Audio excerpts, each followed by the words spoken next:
Hey, everybody. Tuesday, June 13th. John Aravosis here at the Aravosis Report, coming to you live from Washington, D.C. to talk about the latest news from Ukraine. As always, let me get TikTok rolling here on my iPad. And then we will take about 2 minutes for folks to get notified and roll in. Do me a favor, maybe introduce yourselves while we are waiting here. I will get my TikTok mic plugged in while I'm talking to you as well. That's always a good thing. Hang on a second. Oops. There we go. TikTok. All right. Hang on here. TikTok. Oh, that's true. We had a live today. We were beaming some folks from Ukraine talking about the rescue of the animals from the flood. It was very, really interesting. Hang on a second. Got to type a different title so people don't get confused. Ukraine war update. Boom.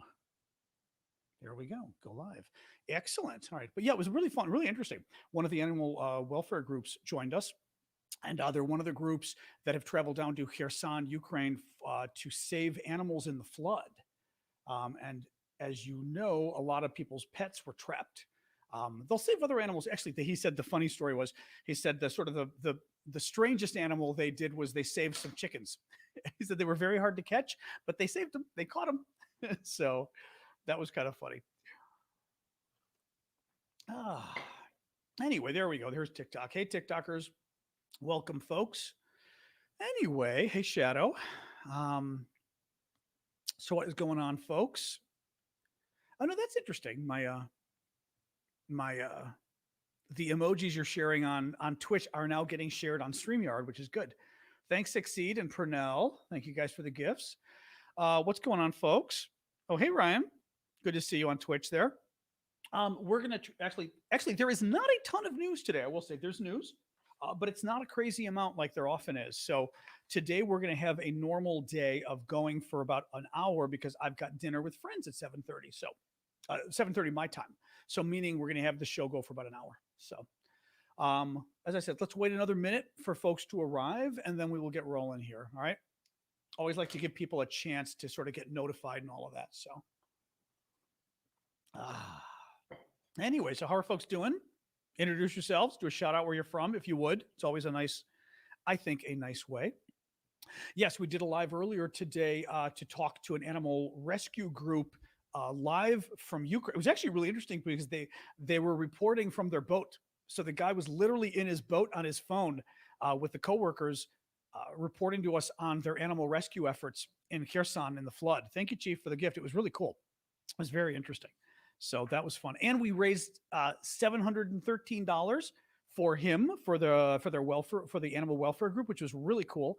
Oh, that's a really God, now you're making me hungry. That was really cool. Wow, thank you for that. Who was that? TikTok, don't hide the gifts from me. Was that Edsel? TikTok.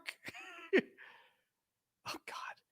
TikTok does this. Like people will get some of the nicest gifts and then TikTok will hide who actually got it from me. And I don't know why. They've gotten really glitchy. I think that might have been Edsel. Can somebody tell me who was they brought that nice little gift on TikTok there? I don't want to thank the wrong person here, although I'm always glad to thank Edsel because Edsel's a big supporter. I think that might have been Edsel. I think so. Hopefully it was. All right, guys, let me get rolling. So welcome. It was you. Okay, good. Thanks, Edsel. So welcome, guys. I'm John Aravosis. This is my my daily show, Monday to Friday, 6 p.m. Eastern time, U.S., where I talk to you about the latest news from Ukraine. Thank you, Crazy American, for the heart there. The way the show works is I will first start by giving you guys the news. Thank you, Elizabeth. And then the second half of the show, take your guys' questions. We'll go for about an hour today because I've got dinner plans later. Thank you, Eva, which is sort of my usual goal anyways, to go sort of for an hour. So today is day 474 of Vladimir Putin's 3-day special military operation, day 474 of the 3-day operation. As always, I very much appreciate your gifts. The way we submit questions on TikTok, easiest way to do it is to go to my profile on TikTok, click the Q&A link and submit your questions there because that way I can actually go through. Oh, there. Thank you. That was Zelensky Fermer. Thank you, Zelensky, for that. Or Zelensky. I'm sorry. No, Zelensky. Okay, I got it now. I had to read that. Zelensky. Thank you for that. That was very cute. Um, the best way to do it is to put your guys' questions in the Q&A links on TikTok. That way they don't get lost. They won't scroll off the screen. For the rest of you here on YouTube and Twitch and everywhere, put your questions at the bottom of the screen. Thank you, Ellie. And I very much appreciate your guys' gifts. I do this for free. I've been doing it full time since the war broke out. And the way I'm able to keep doing this, thank you, Karen, is your guys' gifts have helped pay my bills, which I very much appreciate. Thank you, Hector. So please do keep the gifts coming. Thanks so much. All right. Thank you, Mads. So let's get rolling here. There isn't a ton of news today, actually. One of the things I warned you guys about was we're not going to necessarily, thank you, 863, we're not going to necessarily get, thank you, TikTok Novice, all the news every day. Thank you, Ellie. Um, it's Ukraine is not embedding journalists, which I think is probably a smart thing anyway. But they don't have journalists embedded with the troops, so we're not getting daily reports from them. We're getting daily reports from Ukraine, which is fine. Thank you, Victor. And then we're getting reports from the Russians. But the problem is the Russians. I mean, the Russian government. You can't believe everything from them is a lie.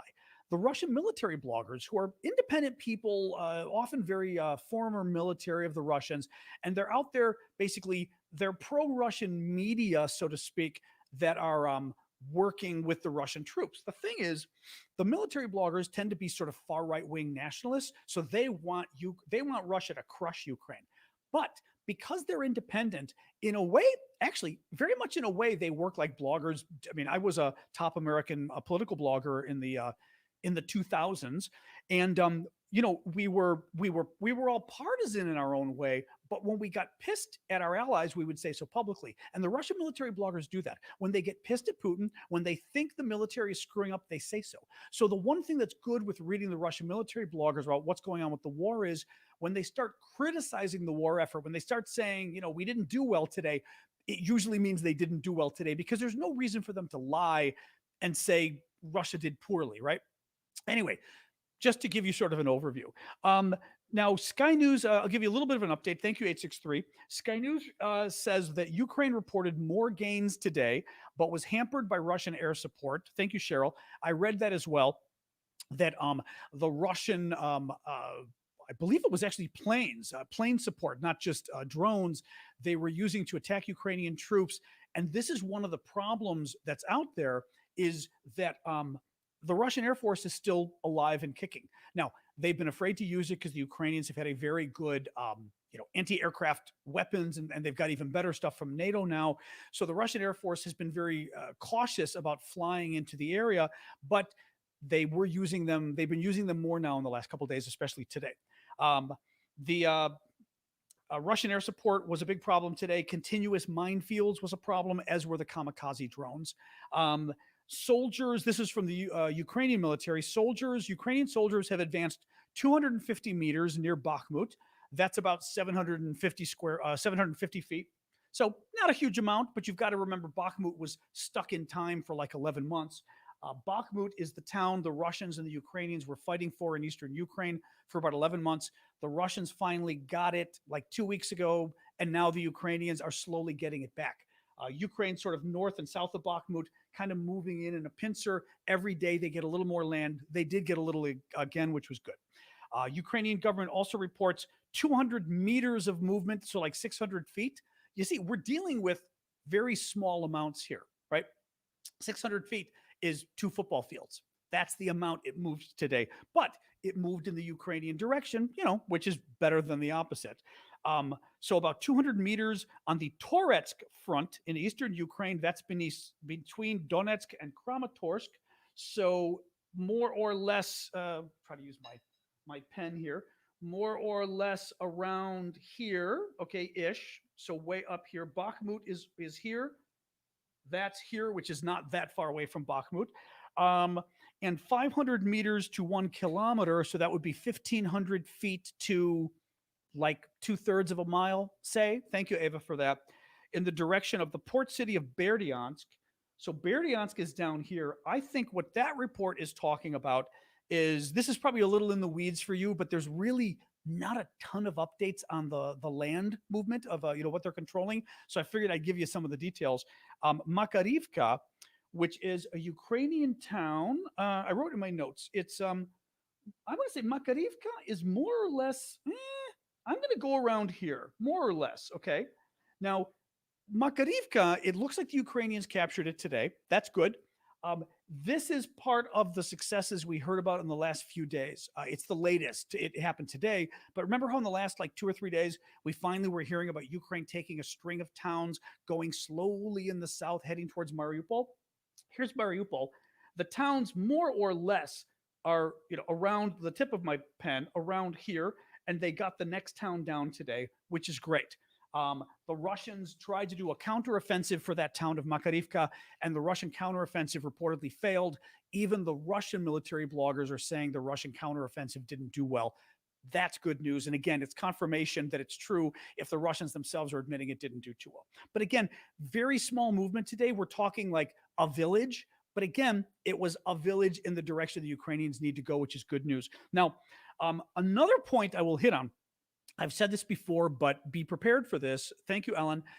Somebody had asked yesterday in our question period, thank you, Kanausi, in our question period at the end, someone had asked and said, now that Ukraine's getting these string of successes, village by village, heading towards the south, towards Mariupol, right? We're talking around here.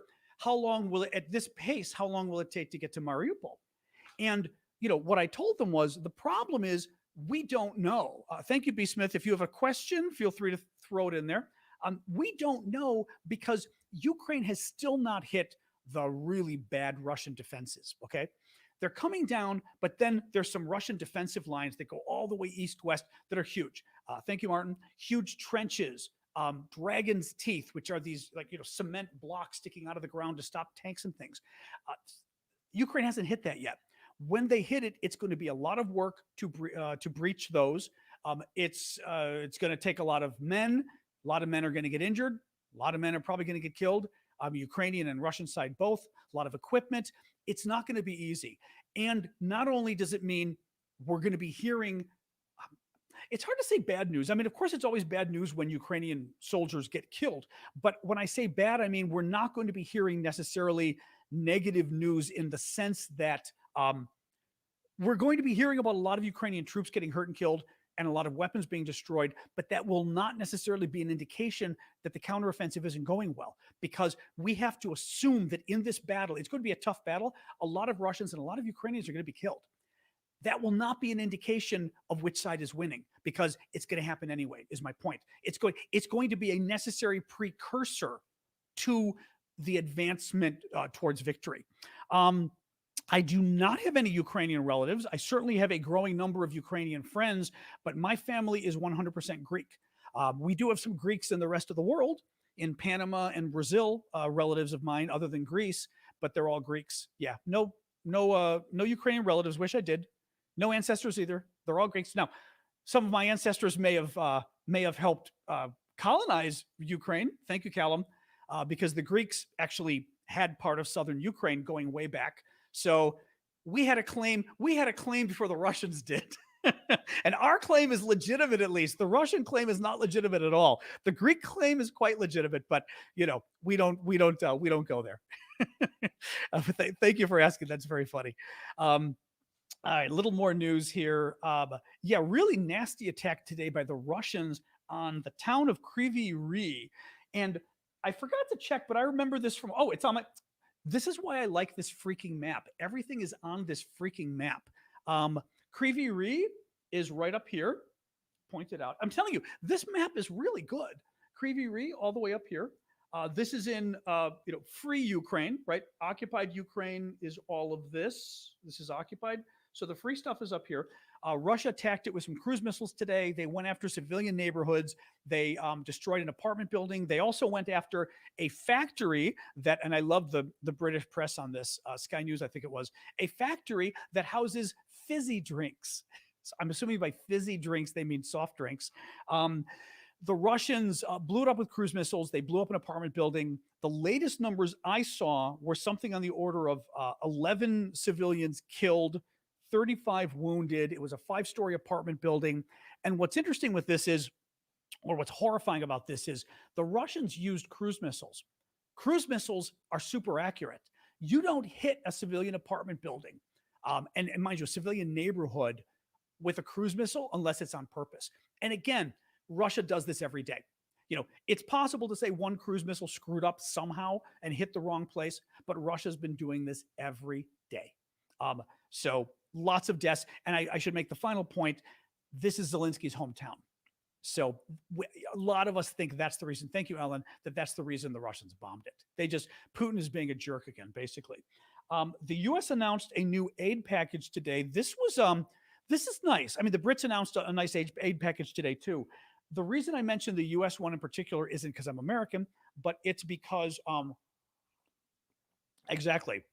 That's exactly. Just I see somebody. Who is this? Sasha was mentioning the same point that I just said. I can read enough Ukrainian to read what Sasha wrote. Thank you, Sasha, on TikTok. Exactly. It's Zelensky's hometown, and that's most likely why Putin went and attacked it. Thank you, Ellen, for the confetti. Callum, of course, for the and intergalactic planetary for the dancing cactus. Thank you. U.S. aid package. Listen to this. This is good. So last week, exactly, Milos. There's a lot of Greek names in Ukrainian towns like Mariupol. Melitopol is Greek as well. The town name, at least from Meli, being honey in Greek. But there's a number of, in the south there, a number of the towns have got Greek names. So U.S. aid package, this is really good. So last week, I was reading this today. I think this might have been Wall Street Journal, saying that the confirmed number of Bradley fighting vehicles, these are the really good, they're not tanks. They might, to people like us, they would look like tanks, but they're not tanks. They're weaker than tanks. They can be damaged more easily than tanks, but they've got a really good firepower. The Bradley fighting vehicles, the Ukraine lost maybe eight of them confirmed last week to the Russians. There's talk of maybe even more. Thank you, Nick. But Wall Street Journal or somebody was saying today, there's really only 8 that are confirmed killed. Well, the U.S., and this is the one we all got upset about. Remember, because we're all going, oh God, Ukraine lost a ton of tanks and a ton of Bradleys. The U.S. announced today that it is replacing the 8 lost Bradleys with 15 new Bradley fighting vehicles that the U.S. is going to send. We are also going to send 10 Stryker armored personnel carriers. That is in addition to 109 Bradleys the U.S. has already sent and 90 Strykers. That's good news.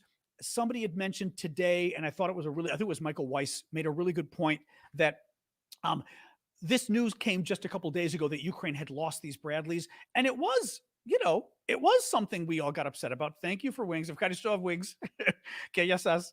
A lot of us got very upset about the Bradleys getting destroyed. The fact that Biden responded so quickly, and we're giving Ukraine even more than what we read Ukraine lost, is it's Biden basically trying to show Russia. Thank you, Duzan. It's Biden trying to show Russia that the U.S. is going to be there, and the U.S. is, boom, boom, boom, going to support Ukraine when they need it. So that was really nice to see. Daniel O'Neill with a super chat question, with a very generous one. Ukraine needs ATACMS missiles badly. ATACMS missiles are the longer range missiles that can go 200 miles or 300 kilometers, and they fire from HIMARS. Okay. And a lot of people have been saying, that Biden needs to give ATACMS to Ukraine. Initially, he was holding off because afraid the Ukrainians might use them to attack Russia. But now, of course, Ukraine's got the same distance, the same range missiles from the Brits and the French. The Brits and the French have provided cruise missiles to the Ukrainians that go 200 miles or 300 kilometers. So the notion that somehow, they would, thank you, Morley, somehow Ukraine would use the American weapons to attack Russia that go 200 miles, but not the British and French weapons that go 200 miles, right? Then there was the concern that, oh my God, it would be escalation. Putin would freak out if we gave them weapons that could go this far, except the Brits and the French already did it. And guess what? No escalation. I mean, no response from Putin at all. This was a month ago now, right? No response at all. The one thing I'd seen was a sort of a question. And the problem is, this is something that you're probably not going to see the U.S. want to admit publicly. But is it possible that we don't have enough? That the U.S. is keeping them in supply, whether it's because of Taiwan or whatever, but that basically maybe we're making more, we don't have enough. I don't know, but I agree. Anyway, this is what Daniel's talking about. Ukraine needs ATACMS missiles badly. America is holding out for some reason, even though the UK has given that's funny, Storm Shadow, which is just as much a red line. That's very funny. I said that's the cruise missile. I said that without reading your question. John, you're in DC. Knock over to Biden and have a word, please. I know. No, I'm with you. I will say this one good thing. Thank you, Cheryl. One good thing that happened today is that Biden also announced that he's providing depleted uranium shells for the tanks, for the Abrams tanks that are going to be going. I think it's 31 Abrams tanks. Look at my notes here. Pretty sure. Yep, 31 U.S. Abrams tanks that will hopefully be going in the fall. They're being refurbished right now. Thank you, Nick and Nicholas. The question was going to be whether we provided these shells that are depleted uranium. It's uranium that's been spent. It is considered, well, okay. The Brits already sent their depleted uranium shells. The Russians have been using depleted uranium for years. The Russians then tried to make it sound like, oh my God, America's sending depleted uranium. It's uranium. Oh my God. When Russia has been using this stuff forever, right? So it's not a nuclear bomb. It can't blow up. It's what is good about it is the material is so hard and so dense. And I was reading, let me read you this. I was reading this in the Wall Street Journal today. A defense analyst with the Rand Corporation told the Wall Street Journal that depleted uranium shells for tanks to fire, hit like a freight train because it is very long and very dense, dense being like super compact, right? So it puts a great deal of kinetic energy on a specific point on an enemy armor array, basically meaning very long and skinny, very dense, so very heavy and compact, so that when it hits a target, it has a much better chance of cutting through a tank. And these things, apparently, I was watching a video on this. These things, actually, I was watching the video, or you guys were telling me, I think maybe on our Discord, we were talking about this, that actually, Callum, you may have been telling us this, that they go through a tank and they literally destroy everything within the tank passing through. Thank you, Nick, for that dinosaur. That was very generous of you. I appreciate that. That they, just by going through the tank, they destroy everything going through the tank. So it's not just like they cause a hole in the tank. Anyway, big deal. These are very useful. And now it was you. Okay, that's what I thought. And now they're going to be coming with the Abrams, which is fabulous. Thank you, Mustard, for that. Great news on that front. Let me do the quick Kofi pitch, and then we'll continue with the news. Thank you, Jetta, for the heart there. So you guys know that as I said, I do this for free. I have to do little commercial pitches to support me because I do it for free and I do it full time. You guys have been so generous to support me in a number of ways. The gifts on TikTok, the super chat questions, super stickers on YouTube, Allie doing the wonderful little beach gift right there on TikTok, and Martin. But one of the other ways is, thank you, Edsel, is Ko-fi.com. It's ko-fi.com/Aravosis. You guys can, on TikTok, etc. It's on the, YouTube, etc. It's on the bottom of the screen there, ko-fi.com/Aravosis. For you guys, you can pull it up in my profile on TikTok, click the Linktree link, and you'll find the donation stuff that we're helping, and then scroll down and you'll also find the links for everything else. And you will see the link for Ko-fi. Now, what Ko-fi, and it's ko-fi. Thank you, Marcy and Portly. What Ko-fi does is basically it works like Patreon if you've used Patreon. You can actually even different than Patreon because you can give one donation, which is great. If you can just do one, I appreciate it, only if you can afford it. Secondly, it also, thank you for that. It also lets you do monthly donations. So you can set up a $7.99 a donation a month or whatever it is, and it'll just do monthly donations until you turn it off. That's nice as a creator because it's nice to be able to see kind of, and actually a lot of you have stepped up since we launched it, which has been very helpful. Thank you, Wood Kitten, by the way. I put it up there, but I meant to say thank you. Thank you for that. And thank you for the guitar there from Portly. It's been really nice already because a lot of you have stepped up, and it's letting me now have a more steady amount of income so that in the future, I won't have to hit you all the time and say, give me gifts, because I hate doing that. In any case, go check out Ko-fi. It's ko-fi.com/Aravosis. You also can pull up the link just going to aravosis.com. It's probably easier, my last name, aravosis.com. Series of links. You'll find Ko-fi, the number 2 link there. And as I said, if you can, I always try to get at least 1 or 2 people per show to go over there. If you've been watching for a few months, you like my work, consider going over and signing up if you would. And the final thing, and I'll talk about this in a little bit, is if you get a monthly membership, that makes you a VIP in the Discord, and that makes you eligible to join us on the weekends every Saturday morning, most Saturday mornings, I should say, 11 a.m. Eastern time. My paid subscribers, we do a live just with them. That includes the paid TikTok subscribers. That includes Discord, Ko-fi, Patreon, Twitch.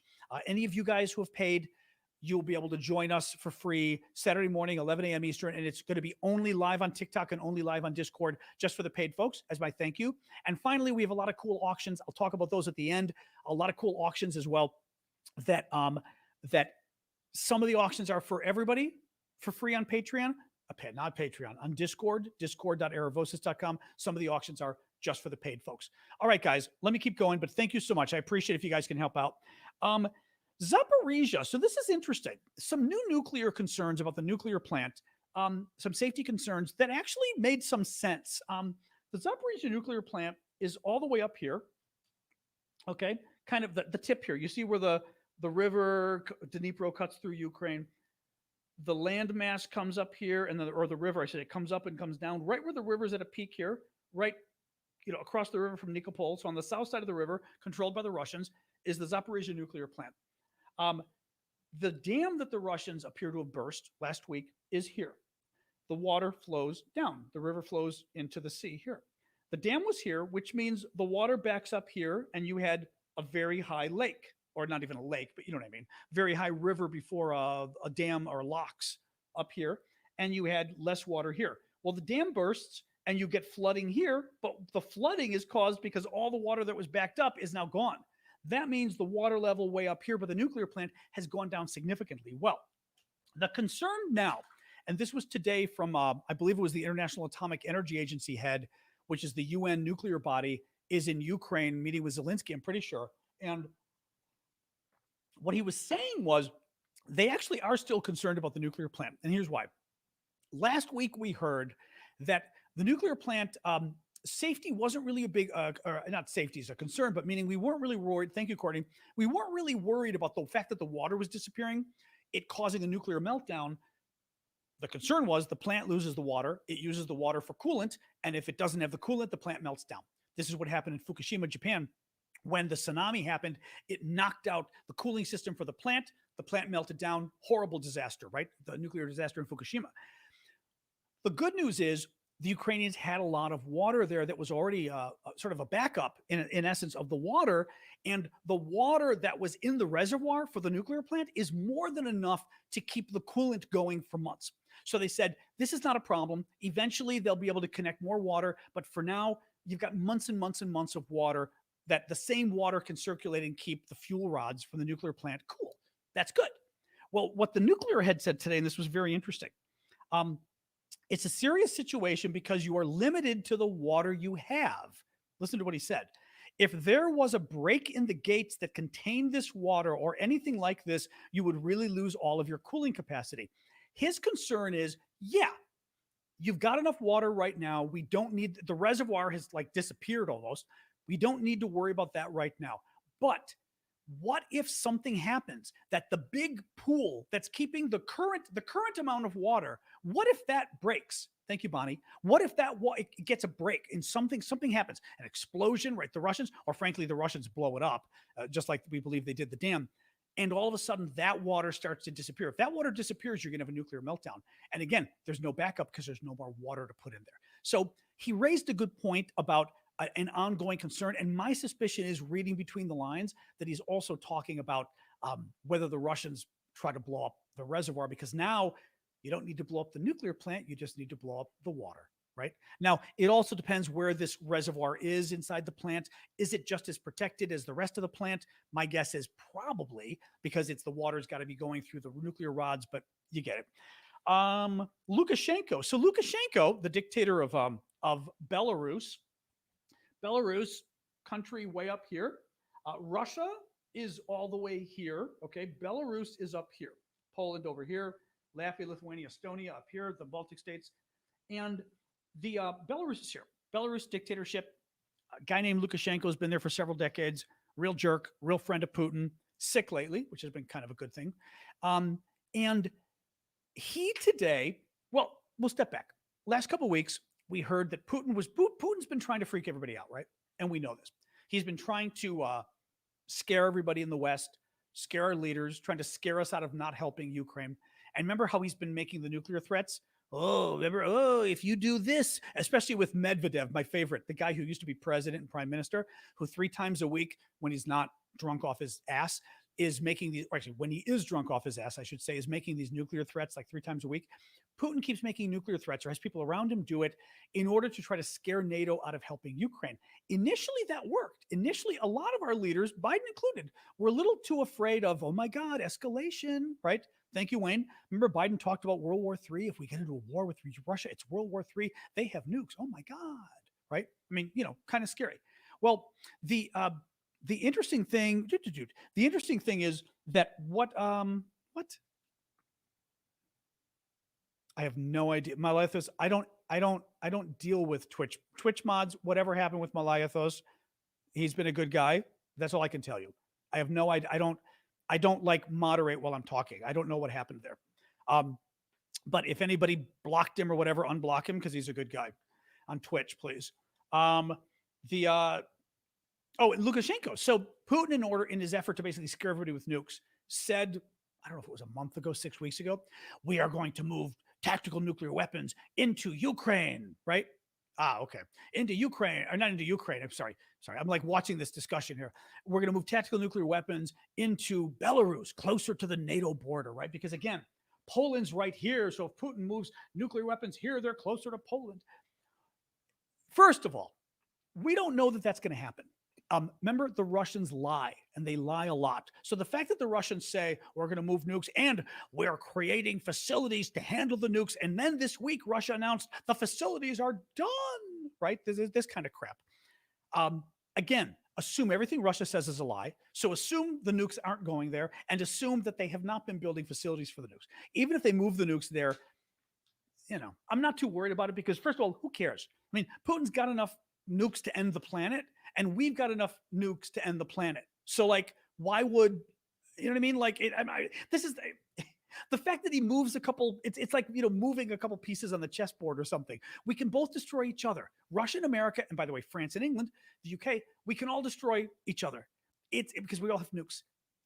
The fact that Russia moves a couple nukes, I don't care. But in any case, today Lukashenko says that he's going to use Putin's nukes even without permission. Thank you, Bonnie. And this is Lukashenko's drunk Medvedev moment. I mean, he's lucky he didn't get some poison tea as a result of saying this. But he claimed today that as president of Belarus, he would not hesitate to use Russia's nuclear weapons if NATO invades, even if Putin doesn't give him permission. I got news for you. If I'm Putin and I'm hearing this, right? Putin's a bigger dictator than Lukashenko is. Putin's the one that calls the shots. Let's pretend Putin is moving his nukes into Belarus. You're moving your nukes into Belarus, and the guy that's there says, and Putin already said, thank you, Dora. Putin already said Belarus will not have control of the nukes. It will be wrong. Because of course, Putin's not going to let some other country decide when to use Russia's nuclear weapons and start a World War III. If I'm moving my nukes in there, and you say, it doesn't matter if you give me permission, I'm gonna use them anyway. I would be I would be like, those nukes are not going there anymore. This is an idiotic thing of Lukashenko to say. I can guarantee you, thank you, Nick, for that. I can guarantee you that especially now, there is no way that Russia is going to let Belarus anywhere near its nukes and anywhere near the decision to fire those weapons. Thank you, Annette. I just thought it's an incredibly irresponsible thing of Lukashenko to say, again, trying to scare NATO, trying to scare Poland, not to mention Poland. Thank you, Sean. Leave the Poles. Like the Poles need another reason to come after these guys. The Poles, all the cartoons have been out there of Poland chomping at the bit to go after Russia, and Belarus also, these, whatever. Anyway, he's being an idiot. A fire broke out at an oil refinery in Russia's Krasnodar region. Krasnodar, even though it looks like there's water here, there's water for about 12 miles, and then Russia starts up. This is where the Kerch Bridge is, that bridge that was destroyed last fall, probably by the Ukrainians. Damaged, not destroyed, but damaged very significantly. So Russia starts up again, and you've got the Krasnodar region over here. There have been a number of fires at oil refineries in the area there. Ukraine has been responsible for them, we think, using drones. There was another fire broke out today at another oil refinery in the same region where Ukraine's been hitting repeatedly. This was great. The Rio Novosti is one of the Russian news agencies, government run, of course. The blaze was caused by a technological fault with flaring equipment. A technological fault. Well, I'm sure it was. Um, Finally, France announced today, rather indignantly, that they discovered a Russian plot, or basically Russia was already doing this to create. Russia created 355 domain names. Domain names are internet addresses, basically. So Russia created 355 internet addresses pretending to be European media outlets such as the French daily newspapers Le Monde and Le Figaro. France said this was from Sky News, I think. France said the content spread. Thank you for the fireworks there, Hedge. Appreciate that. France said the content spread on the fake sites criticized the Ukrainian armed forces and amplified criticism of sanctions against Russia and the impact of Ukrainian refugees on European countries, saying the Ukrainian refugees are hurting the rest of Europe and making it look like the articles were coming from Le Monde and Le Figaro. Thank you, adventurers, which are arguably France's top two newspapers. So kind of interesting. All right, now, so let me tell you really quick. I will give you. We'll start the Q&A in a second, and but first, let me do a quick thank you for the pause there, Bonnie. Please do keep the gifts coming on TikTok and the super chats. I appreciate it. Oh, my Siri is now talking to me. Siri, I was not talking to you, but thank you. It always kind of creeps me out a little when the technology, because like you realize it's listening when it starts to talk and you didn't tell it to talk. Thank you, Martin. That literally made me jump as I was talking to you guys. I've got my phone on the table in front of me, and it kind of talked, and I was like, ah. I wanted to thank you, Marcy. I wanted to tell you really quick about our auctions. We've got a lot of really cool auctions over at the Discord. Thank you, Jetta. It's discord.aravosis.com. You can find the link again in my bio on TikTok or at the Aravosis link you guys have at the bottom there. Click on the link in my bio on TikTok. One of the options that comes up is the Discord. It's a really nice community. Our Ukraine chat channel on Discord is probably our most popular. A lot of us are there I'm checking in all day. A lot of us are checking in all day, talking about the news, answering questions, etc. But one of the things we do as well is we have these auctions of really cool stuff that I get from Ukraine. Some of it you guys have been donating, which has been really wonderful. We have actually next week I'm going to have some jewelry. Actually, in 2 days, I'm going to put up some jewelry that one of our members has made, Ukrainian themed jewelry. Thank you, Bonnie. Sam is coming back from Ukraine and is going to be bringing us some cool military patches and stuff. So we've got lots of cool stuff and other things that I've actually bought and had shipped from Ukraine.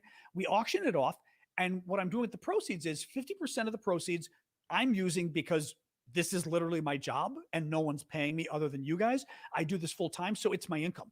It's just like you get a paycheck at work. My paycheck is whatever I get from you as gifts and things like the auctions on the Discord. So 50%, I set it up originally to help finance my work, but I didn't really feel comfortable like selling Ukrainian stuff and getting it from Ukraine. So from the beginning, I said 50% of the money I make from the auctions, I'm sending back to Ukraine. And we have done that from the beginning. We're coordinated through my friend Vlad.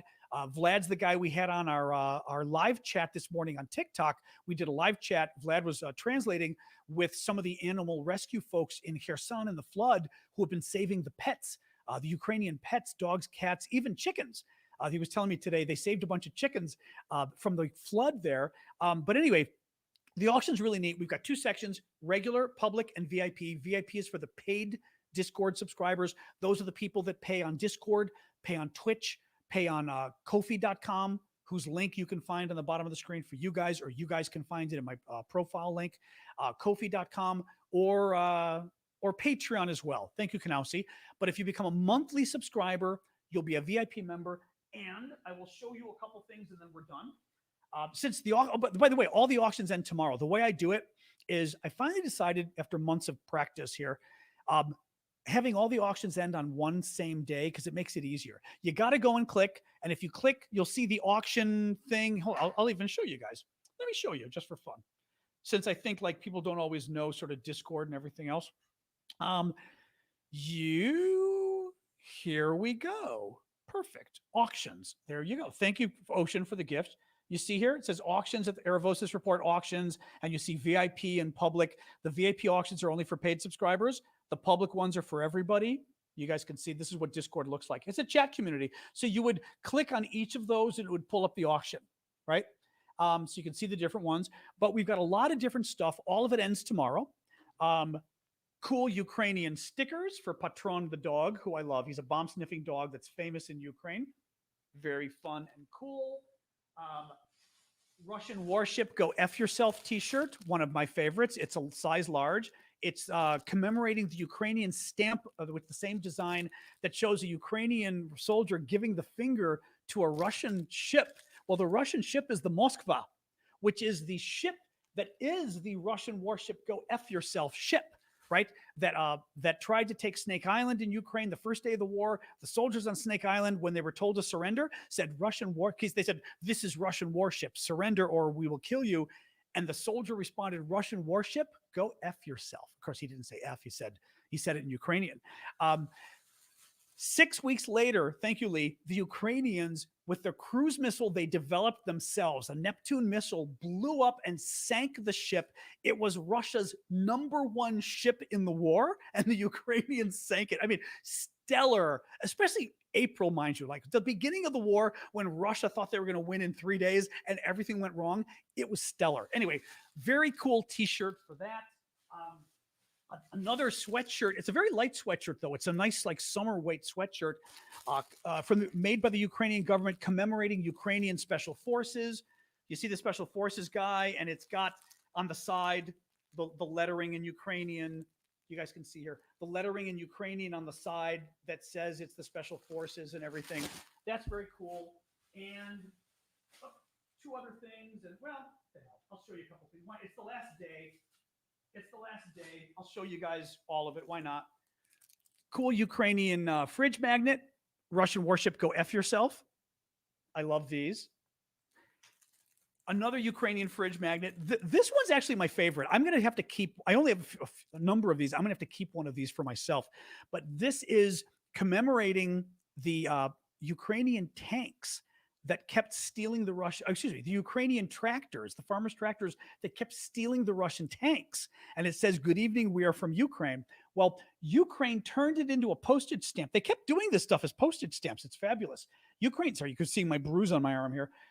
Ukraine did it as a postage stamp. So this is a copy of the postage stamp. So it's a bottle opener fridge, but it's actually, you can see how big it is. It's quite big.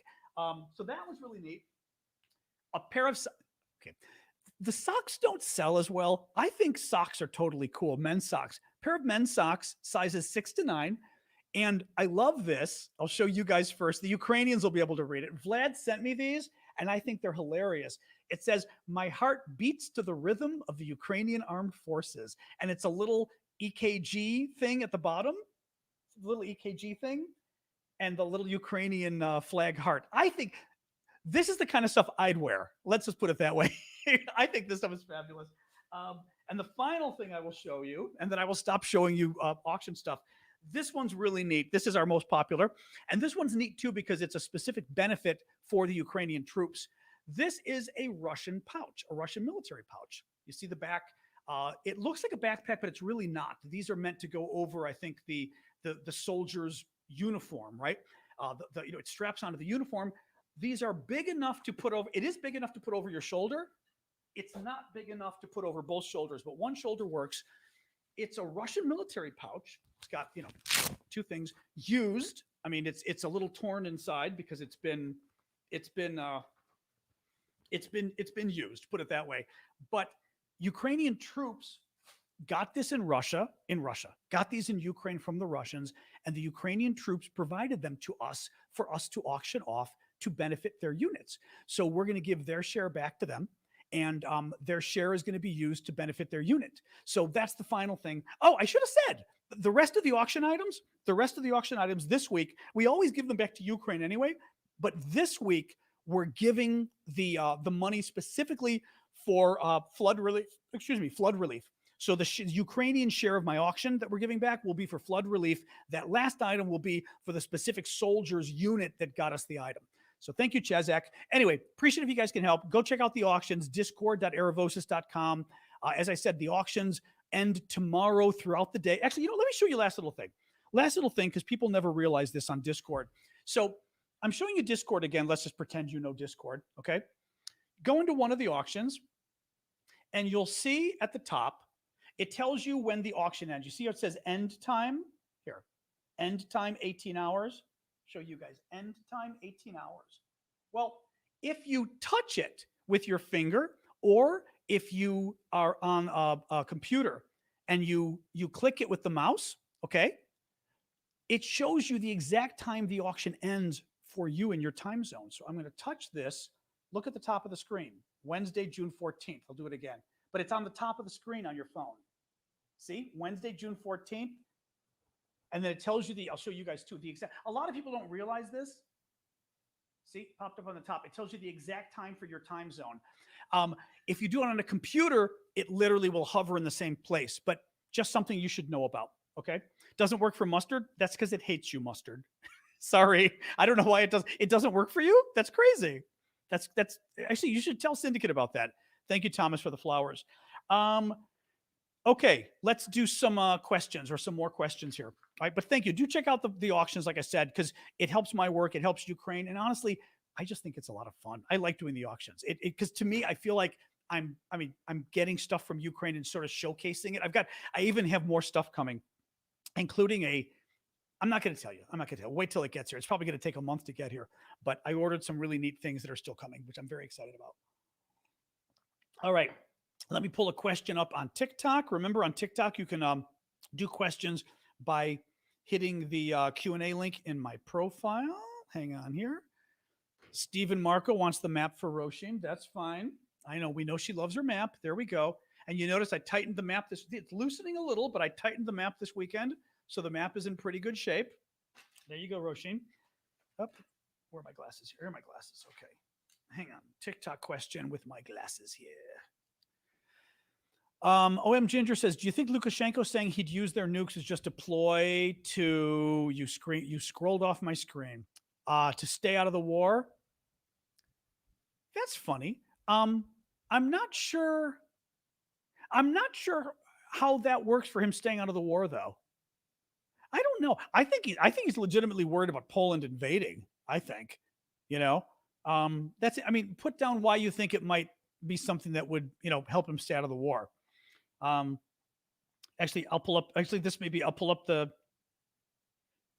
Okay, here's another Lukashenko question. This was from Wild Hunt Corsetry.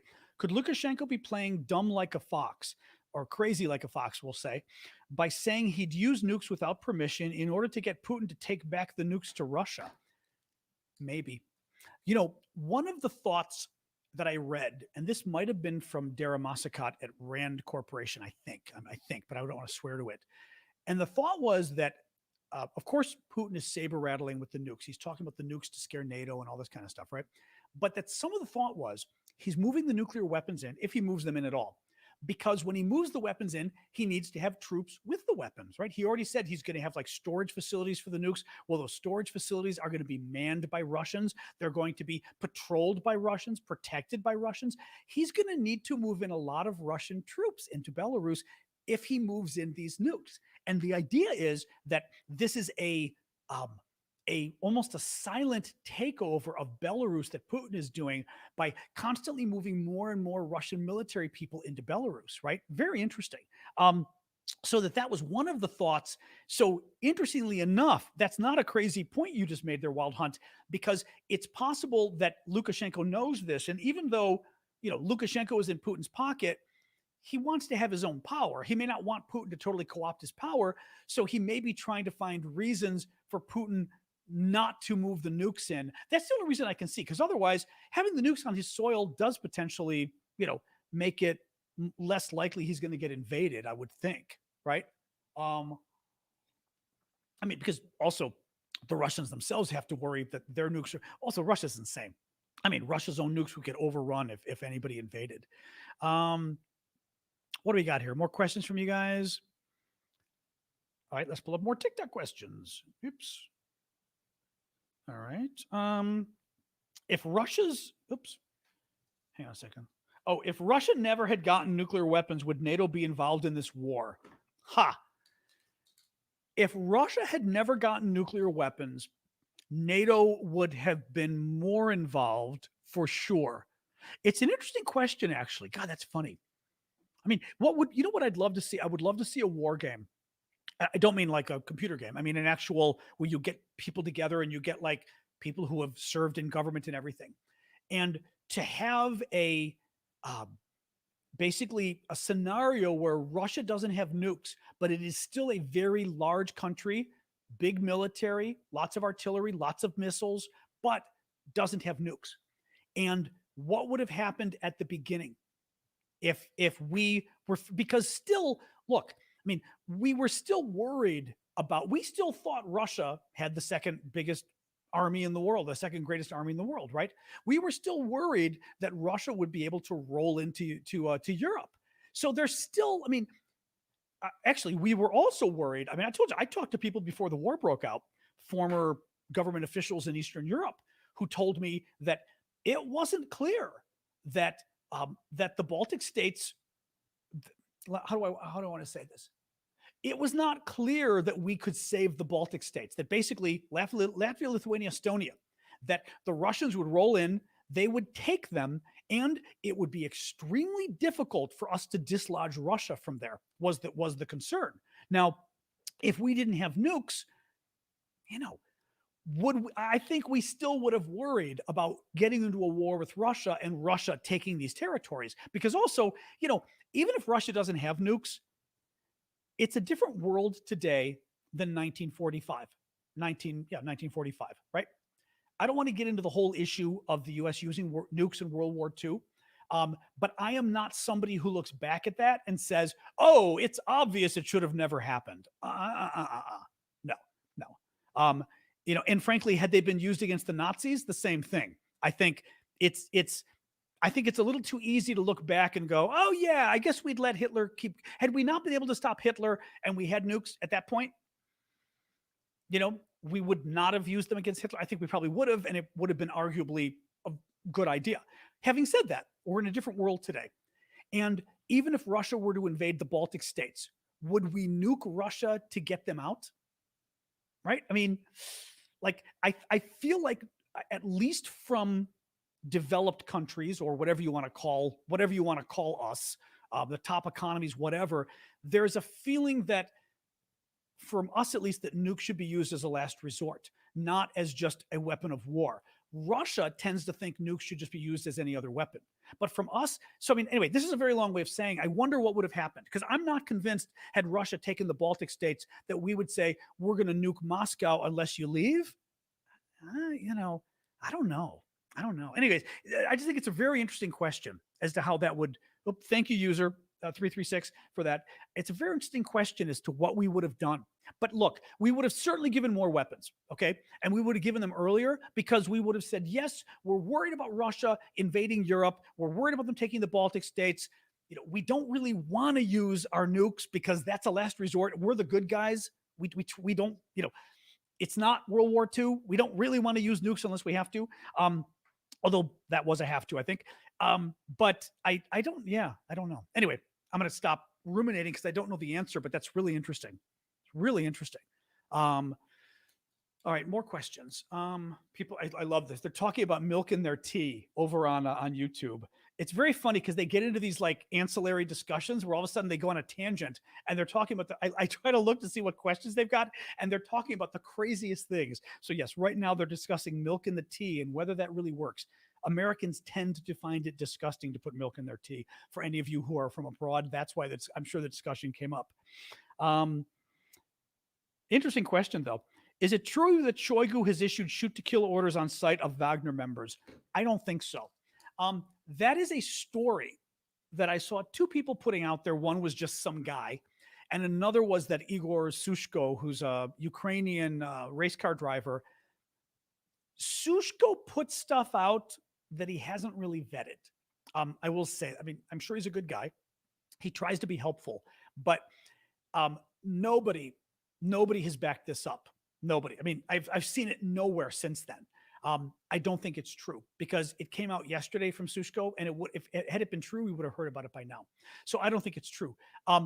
There are clearly, there was more. I forgot Wagner today. I didn't even put it on my list because every day is a new Wagner Group story for you guys. But Prigozhin, who runs the Wagner Group, which is the mercenary group, thank you, Martin, the mercenary group that's fighting in Ukraine for the Russians, and thank you, Cheryl, as well. Today's issue was Prigozhin saying, "I'm letting my troops sit back 6 to 8 weeks to rest." And when we finish, I'm going to decide. But I think we may not continue fighting in Ukraine. Which I'm not convinced is his call. Frankly, I think it's Putin's call. But nonetheless, oh, tea is the UK national pastime. That's very funny. Okay, very funny. I will say I'm intrigued by tea because I find when I have tea, it gives me a more subtle caffeination. Like it makes me hyper and caffeinated. But whereas coffee is like woo woo. Thank you, Edsel, for that. Coffee is much more of a woo woo. Tea, it kind of goes high and stays there, and and it also doesn't mess with your insides the way coffee does. There, that's my whatever you want to call it, my thing for tea today. Um, Chris, hang a second. Oh, Shadow was saying, didn't he say that Russia is likely to lose land to the Ukrainian counteroffensive? I don't remember. Um, oh God, here they go. Ben saying tea is superior to coffee. Um, how can Ukraine defeat Russia without direct NATO involvement? Do you foresee a group of European NATO allies sending in their own military? That's an interesting question. If NATO gave Ukraine everything it needed, Ukraine would win. Thank you. Who was that with Let's Go? Thank you simply for that. And I mean everything within reason. I don't mean giving Ukraine nuclear weapons, but I mean everything within reason. For example, like the long-range missiles, F-16s, etc. Thank you, Red Watch, for the hat.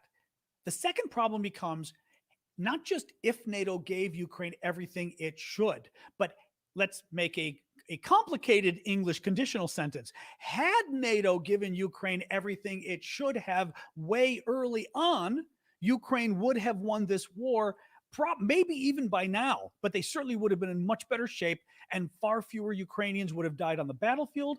Far fewer Ukrainians would have died in their homes from Russian bombing. We were worried from the beginning. I was not. Biden was. Thank you, Jenna. I'm critical of Biden on this, but it's not like he's crazy, meaning there's an argument to be made.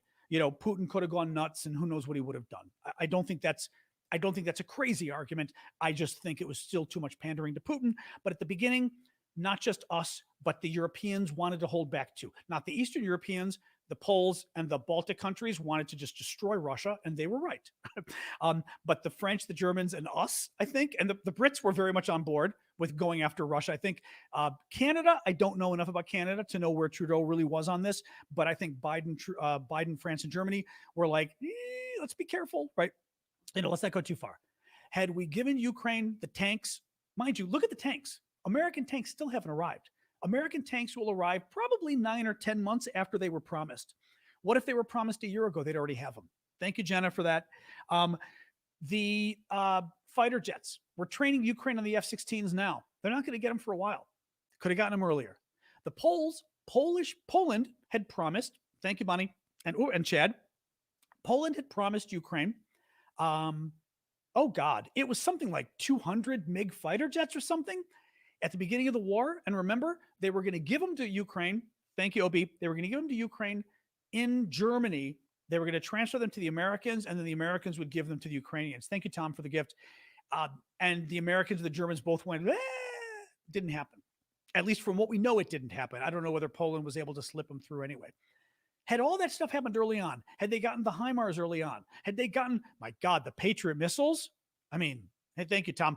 Right? Patriot missiles? Had they gotten those early on, this could have been a different war. ATACMS, which they still don't have. Had they gotten the British and the French cruise missiles?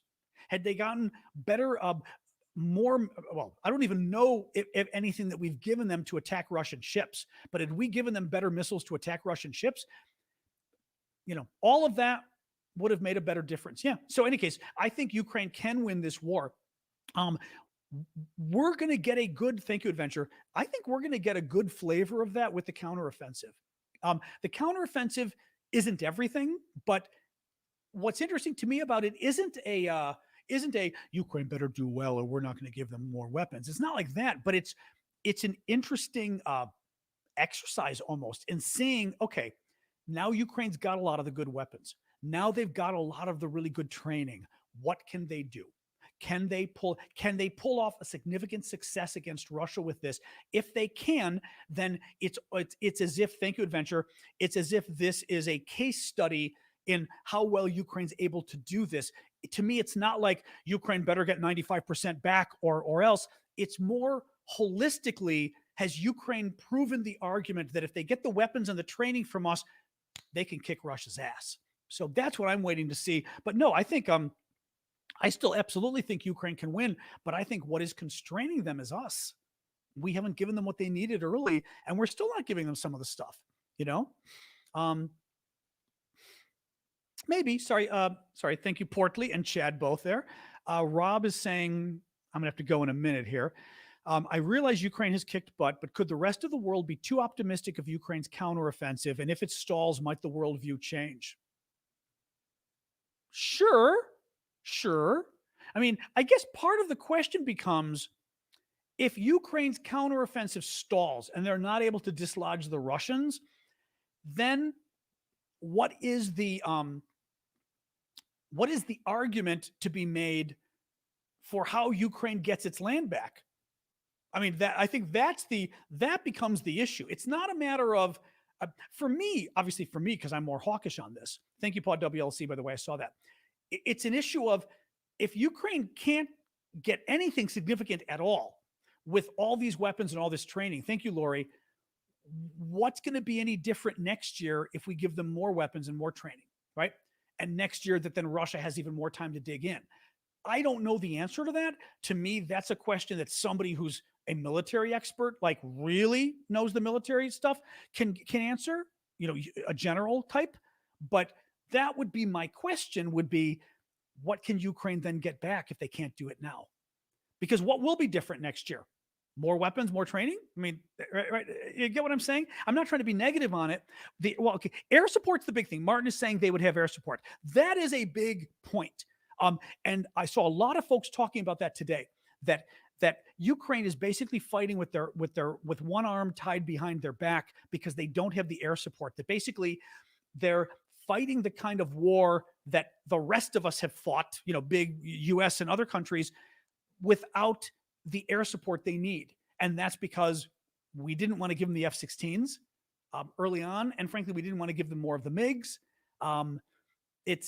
That's a fair point. That's a fair point on the air support. So maybe but the question becomes with the F-16s, I did see something today with people saying that even with the F-16s, I'll take it with a grain of salt. Somebody said it could take years for the Ukrainians to really learn to use them effectively, to combine them with the ground troops and like everything, right? Because they're actually, one of the points I was reading today, cannot tell you who said it because I try to read so many things throughout the day. They were making the point that even with the Russians using their planes, their F-16s to engage, and go after the Ukrainians, the F-16s I'm sorry, not at their F-16s. Did I say their F-16s? Their MiG-29s or whatever, the Russian MiGs.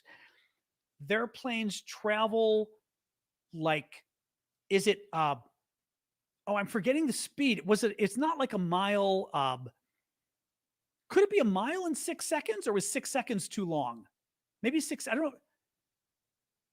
Maybe 6 seconds too, I forget the speed. Basically, it's a boom speed that these things are flying. And the Ukrainian and the Russian troops are so close to each other that it's very difficult to use those planes and know what you're doing without blowing up your own troops. They said even for the Russians suck at this, but the concern was that kind of training, could you really train the Ukrainians on doing that? Like they could learn to fly the jets, but can they learn to do that kind of air support this quickly? Who knows? A mile in 6 seconds. That's I was going to say, that's what I heard was a mile in 6 seconds. And it's like, boom, the planes go flying by. Anyway, having said that, Andrea's saying the Ukrainian people are smart enough to know how to fly the F-16. That would be my comeback, is every point of this war to now, we've talked about the Ukrainians. Well, it's going to take 2 years to learn that, right? It's going to take 18 months to learn to fly an F-16. Now we're told 4 months, right? They'll never be able to use this. They'll never be able to use that. We finally give them Patriot missiles, but can they really use the Patriots? And the first time they're using it, they shoot the invincible Russian cruise missiles out of the sky. So I'm with you, I think. All right, guys, let me do a quick summary of the news because I am meeting friends at 7:30 for dinner and it's already 7:07, so I need to get out the door in like 3 minutes and start walking. So thank you guys. I appreciate your help today. Day 474 of Putin's 3-day special military operation. Thank you, Loop. Sky News, Ukraine reported more gains today, but they were hampered by Russian air support, continuous minefields, and kamikaze drones. Basically, Ukraine moved ahead a couple hundred feet, a couple hundred meters in most of the areas. Not a lot, but way better than the Russians moving ahead. So it's still a positive. Russia hit back around Maharivka with artillery and air attacks. Russia attacked civilian targets in Kryvyi Rih, which is President Zelensky's hometown, blowing up an apartment building and a factory, killing 11 civilians and wounding 35. The U.S. announced a new aid package to Ukraine, including 15 Bradley fighting vehicles and 10 Stryker armored personnel carriers. That makes up for the 8 Bradleys that were destroyed last week. The U.S. is going to be providing depleted uranium tank rounds to Ukraine to use with the new 31 new Abrams tanks. The U.S. will be providing at some point this fall, hopefully. Depleted uranium, super duper powerful, strong, boom, punches right through, can destroy Russian tanks big time. Zaporizhia, concerns about the water supply at Zaporizhia for cooling the nuclear plant. The concern is that there's enough water, but what if the actual water reservoir breaks and the water drains out? There's no more water because of the flood. When I say that, I mean the plant was upriver of the dam. So the dam broke. Upriver now doesn't have much water. Lukashenko, the crazy dictator in Belarus, said today that if Putin moves nuclear weapons there, what Putin claims he's going to do, Lukashenko will use them without Putin's permission if he gets upset. And I don't think Putin's going to be very happy about that. A fire broke out at an oil refinery in Russia's Krasnodar region earlier this morning, which is right across from Ukraine in the southeast. This is a region that the Ukrainians have repeatedly used drones to attack the Russians in, which makes me think that it's probably the Ukrainians who did it. And Russia has created a bunch of fake news sites with 355 different web addresses, mimicking, of all things, Le Monde and Le Figaro, which are two of France's, if not two of France's 2 top newspapers, pretending to be them, but putting fake stories about how badly the war in Ukraine is going and how Ukrainian refugees are destroying Europe. So the Russians called them out, or the Ukrainians called the French called the Russians out on that. Okay, guys, thank you for joining me. I'm going to, for the first time in a long time, have a life and go to dinner with friends in 20 minutes. Please do join me tomorrow, 6 p.m. Eastern Time, U.S., for the next show, latest in Ukraine. In the meantime, do check out my Discord. I am there all day long. I'm there all night long. A lot of the other folks are too. You can certainly pose questions to me there. On the Discord, there's a way of posing it to me directly, like, put my @ John Aravosis, whatever, and I will see it, and I promise you I will answer. But a lot of other experts there about Ukraine and other topics. So do check out, it's discord.aravosis.com, and go and check out our auctions. Like I said, they end tomorrow. I'll put up new stuff after that, but they all end tomorrow, and there's some really cool stuff. Okay, guys, thank you so much. Thank you, moderators. Thank you, everybody visiting. Thank you for all the gifts. You're all rock. And I'll see you guys tomorrow. All right. Thanks, everybody. Have a good night. And